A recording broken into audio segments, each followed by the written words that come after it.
Un accord financier et on oublie tout. Non, non.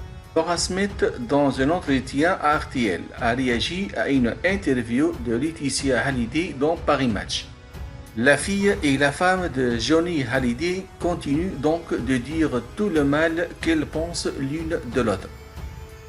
Alors qu'un accord financier a permis d'éviter un procès autour de la question de l'héritage, Laetitia Hallyday a expliqué en gros qu'elle voulait avancer et espérait pouvoir bientôt serrer dans ses bras Laura Smith et David Hallyday. Mais dans le même temps, elle regrette que par manque d'empathie et de compassion, il allait fallu un étalage sur la place publique de leurs divergences avant d'arriver à un accord. Laura Smith a une toute autre version de l'histoire. Elle explique avoir fait plusieurs tentatives pour entrer en relation avec Laetitia et ses conseillers après la mort de son père.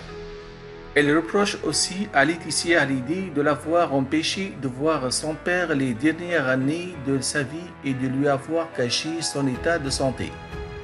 Il n'y aura jamais de paix possible. Elle nous a empêché de lui dire au revoir. Je ne savais pas qu'il était en soins palliatifs. Mon père ne savait pas qu'il allait mourir. La fille de Johnny Hallyday a malgré tout consenti à un accord financier sur la question de l'héritage. Laetitia Hallyday affirme qu'il s'agit surtout de dettes, mais a accepté de verser une belle somme non communiquée à Laura Smith pour rester décisionnaire sur la gestion de l'héritage artistique de Johnny Hallyday. Enceinte, Laura Smith explique qu'elle veut passer à autre chose. J'ai envie d'être sereine.